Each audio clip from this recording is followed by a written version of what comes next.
Hello everyone and welcome back to Backlot Banter. My name is Tucker Hazel. Today I'm joined by my nibbly little co-host Tanner Dykstra. Today we're here to talk about Abigail.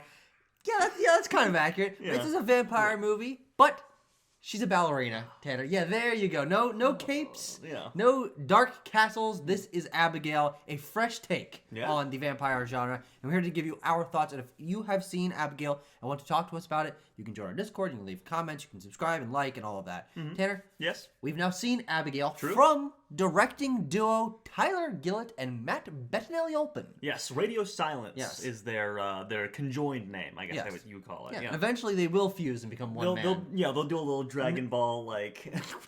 yeah, and they'll become one guy named Radio Silence. Yeah, exactly. They're like, please, don't call Mr. Silence is my father. Call me Radio. Yeah, exactly.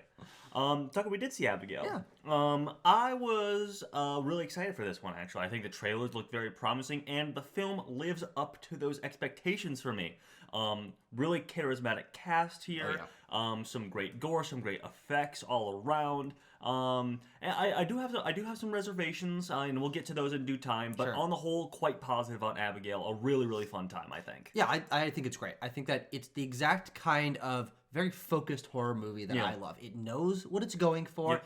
Everyone is delivering their A game in terms of their performances. The set design is good. The cinematography is good. The villain is unique and interesting. Yeah, very interesting. I just think this is a great time all around, and I think this could become a modern horror classic. It's yet to be seen, but it's just like, they made a really good modern vampire movie, which frankly doesn't really happen. Yeah, I mean, it's very much, in terms of mood and also setting and everything, it's very much in line with Radio Silence's 2019 film, Ready or Not. In terms of being set in this big elaborate manner, there being blood-soaked characters basically running around murdering each other. Yeah. And of course, in between that, they delivered both Scream 5 and 6. Now they're not Scream 5? Sorry, Scream and 6. Scream and Scream 6. Yes. They're not coming back for Scream 7. That's its whole own kerfuffle. But it seems like they've been able to shift their gears towards something a little bit different and come up with original things, which of course they succeeded with Ready or Not. And I would say that this is their best success. This is my favorite of the four movies that I've seen. And I think it comes down to me of something they've been very good at has been casting. All of these movies so far have had great casts and great leads. But I think that this is the best. And one thing that I remarked when I was walking out of the theater is that it's very special to watch a slasher film where you care about all the characters. They're all likable. You like all the actors. Or to an extent, even the ones that are more forgettable amongst this cast, and we'll get to them, are dispatched very quickly. Very, very quickly. But I do like all of these guys. And, I said as such that they're all very charismatic. Obviously, our lead here is Melissa Barrera, moving over from her role in the Scream films, staying with Betinelli and Gilett here. Betinelli-Olpin and Gilett. Betinelli-Olpin and Gilpin or whatever. But she's great. I sort of remarked in our review for Scream 6 that I'm not really a fan of that character in the Scream films. I think she's Sam, yes. Yeah. I think she's a little bare bones as like a badass leading lady kind of thing. And I feel the same here, but she's just given a little bit more material to work with, I think. And obviously, I think just a much better fleshed out film than I felt Scream 6 was. I think that she's great here. I think that she really can convey the confidence that this character has, and then when it comes time for her to be scared in a scenario, I think that it creates extra tension because we've seen her be confident, and then when she's scared, you're like, oh, things are really going wrong. Well, and Tucker, she says that in the film. She's like, I don't scare easily, so when I do, I better pay attention. And you feel that in the character because she's just leading scenarios and be like, no, we're doing this. And I like how commanding she is in this role. And I think it's an interesting, different turn for a final girl role of like the Scream Queen role of that she's like telling people what to do and leading the charge. I think that's great. And that's something that Radio Silence has been quite good at. True. They have, great point. I mean, they did it in their last two Scream movies, and then Ready or Not as well, is sort of taking this final girl trope that we saw plenty of in the 70s, 80s, 90s, and even into the 2000s as well, and then sort of inverting it. But Tucker, what about the rest of our cast here? Who stands out to you? Who stands out to me? I have to go Kathryn Newton and Kevin Durand. Ooh, okay. Are my two favorites. Those are great picks. Yes. I mean, Kevin Durand is playing this sort of meathead Quebecois character who's funny, dude. Really funny, and he's just doing the classic like dumb guy things where he's like, "Whoa."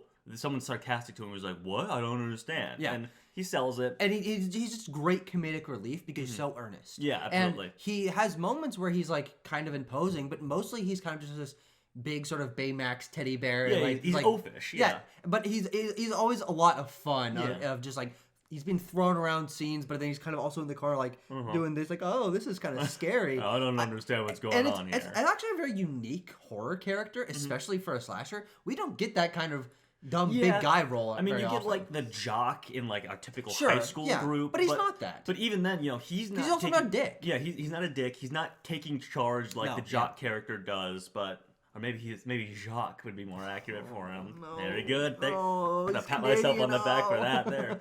And then Kathryn Newton is sort of like our young hacker character. Yeah. And she's what you might expect there. She's cracking wise to people. Yeah. She is.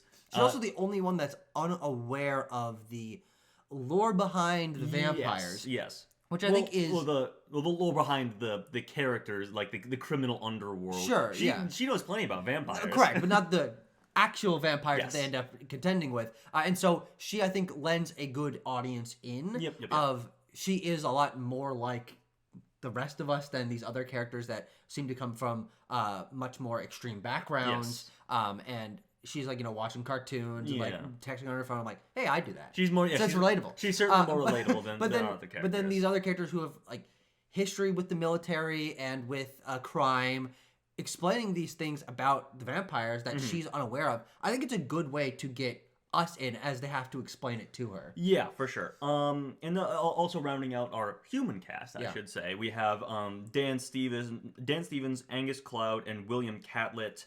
And to a certain extent, Giancarlo Esposito as well. Yeah.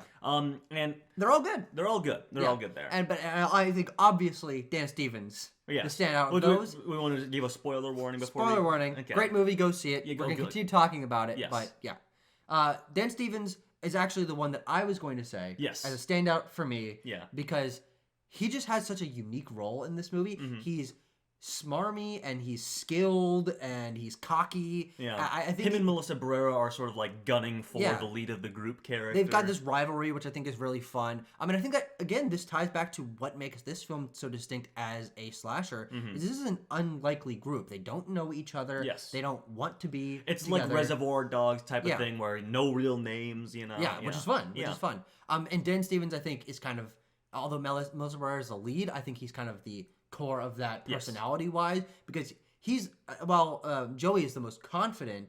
His character, whose name is Frank. Yeah, well, his name is Frank. Yeah. Frank is the one that she's pushing against, and I think he's got some of the best lines in the movie.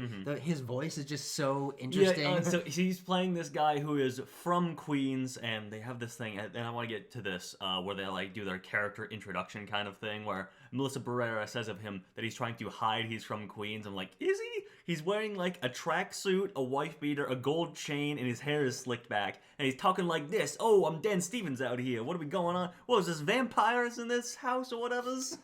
I was like, is he trying to hide that he's from Queens? I'm not really sure. But it's a super fun character that obviously only gets more fun when we get into the third act. And again, spoilers, as we said, go see it, great movie, becomes a vampire himself and is the kind of third act antagonist.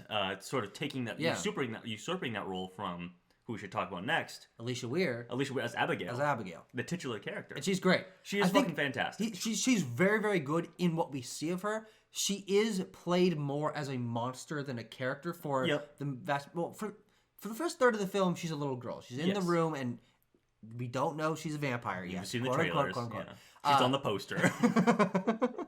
And you're going to see it for this exact reason. Yeah.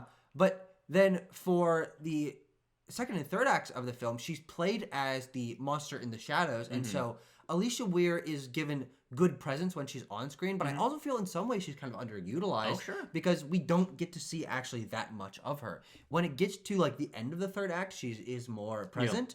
And there is a great moment where she's fighting back against them, and then she's locked in a cage, and she gets a lot of fun moments, like kind of monologue. And I'm like, where she's like, she's not holding back anymore. Yeah. She's like, I'm a vampire, you know I'm a vampire. Here's my evil plan. I've been alive for centuries. Yeah, that kind of thing. But other than that, it's mostly the characters running around being scared of her, which makes sense. Yeah.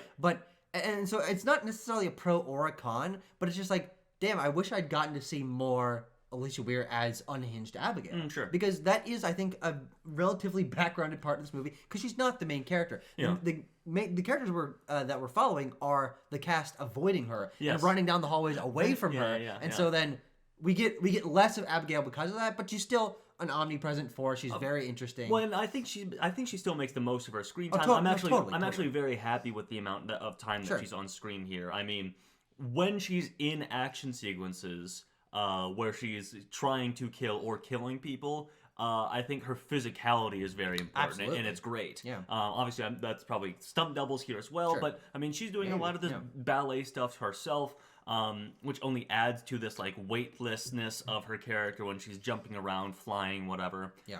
It's really great.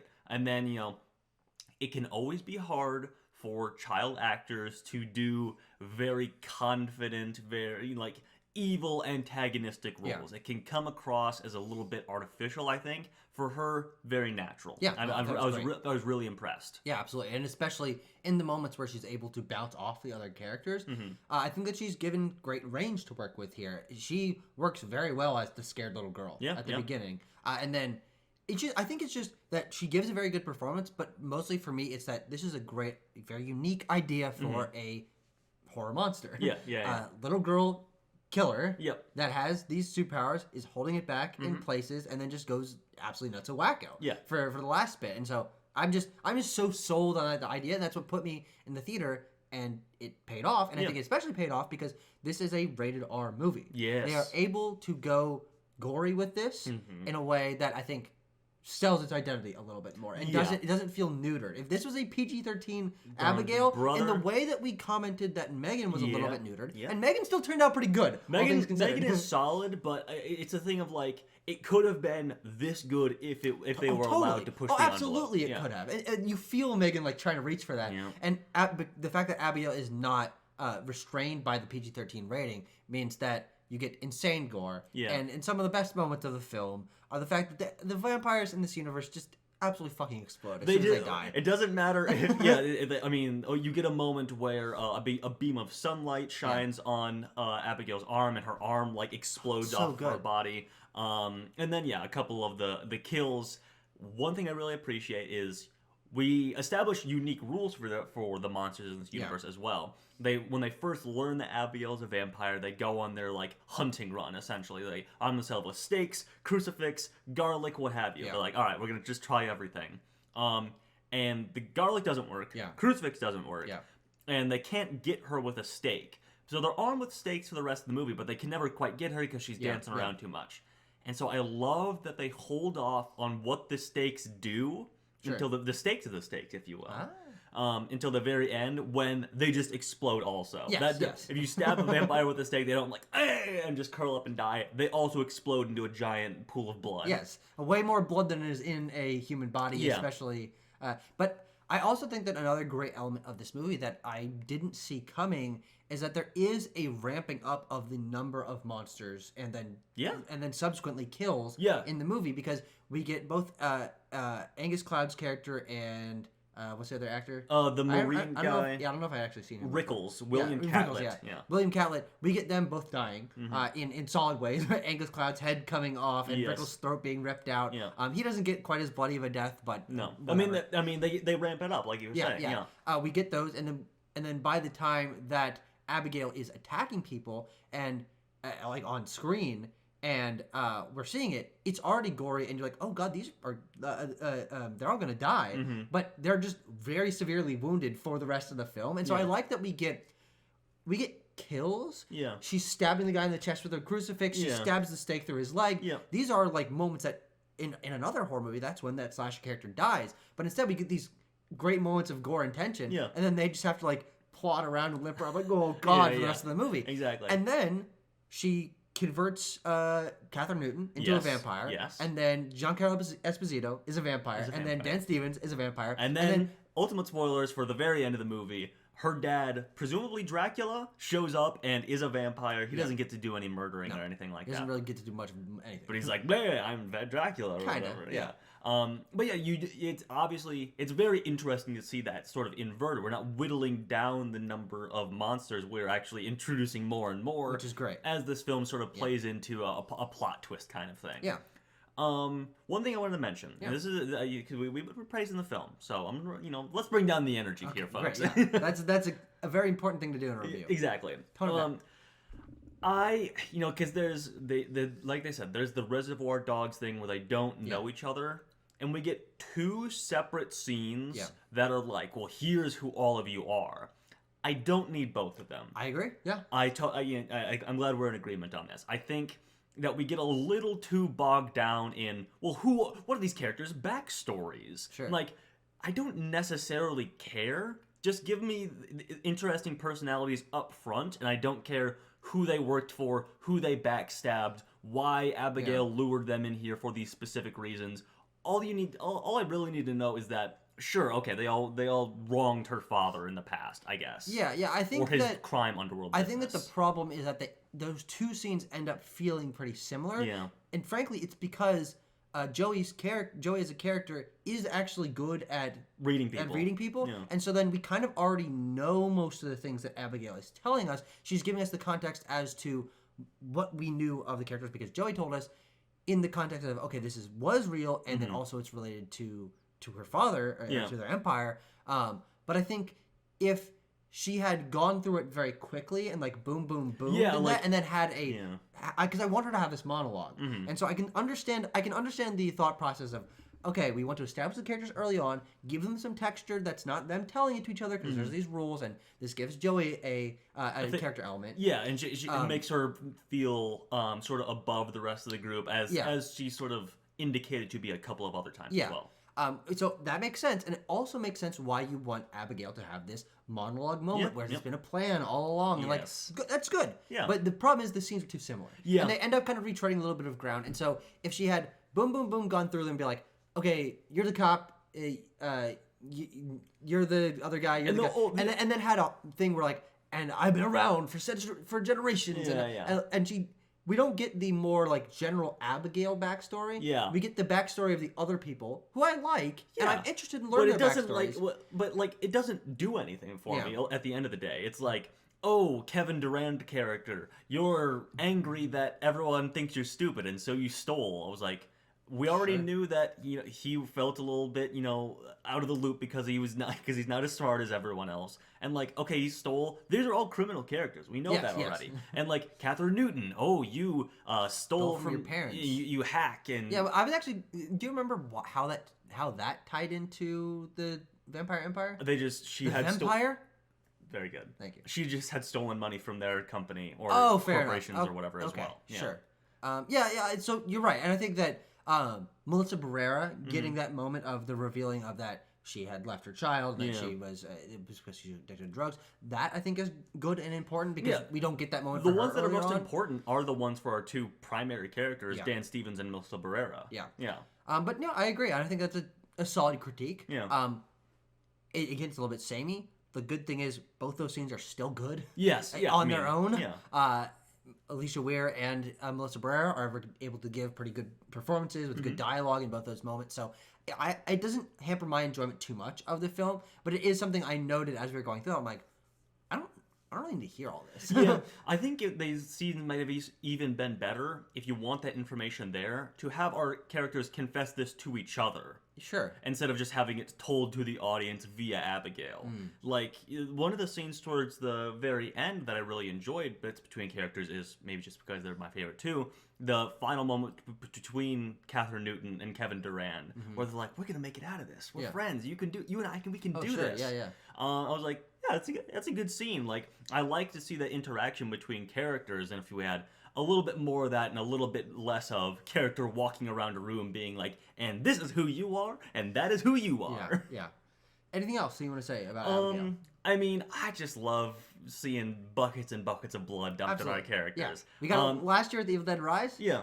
Another great gore movie. I mean, I just love seeing that kind of stuff. Yeah. The action, as I mentioned, quite balletic and everything. I like the subversion of all. I wonder if that's intentional. Yeah, I wonder.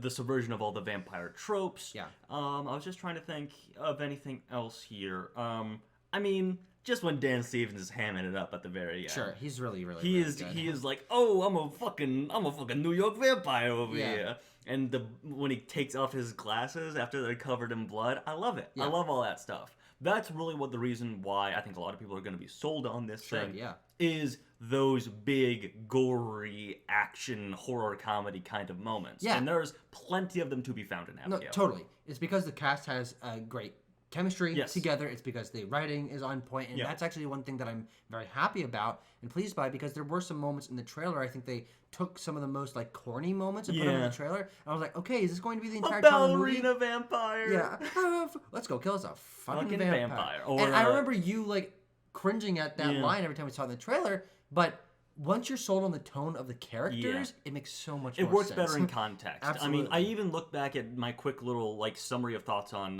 Ready or Not when I saw it a few years ago. Yeah. And one thing I had there as well is that I just felt like some of it was a little bit too corny, cringy for me. I mean, that could totally change if I rewatched it today. Yeah. But I think that Radio Silence's writing and direction here is really evolving.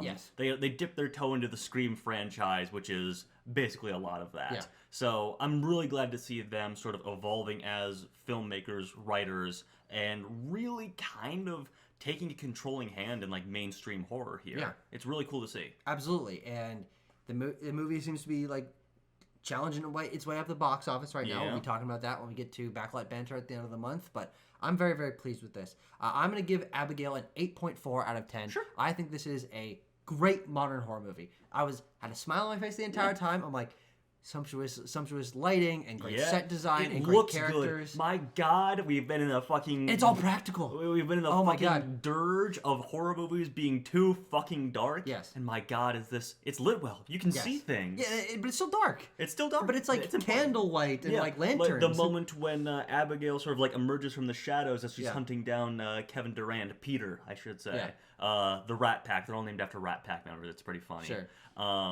Yeah, it's super good. I'm going to go a 7.8 out of 10. Really, like I said, great film. Really enjoyed this one. Yep. Thanks, guys. Thanks for watching. Thanks for listening. And we will see you guys for Abigail 2, which is not real and hasn't been announced, but could be. I don't know. Maybe.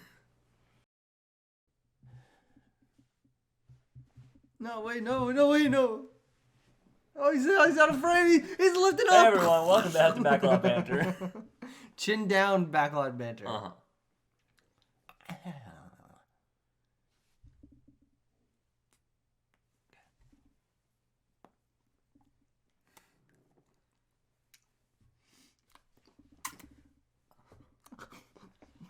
Oh. Where's the wind going? Everyone's like, what the fuck?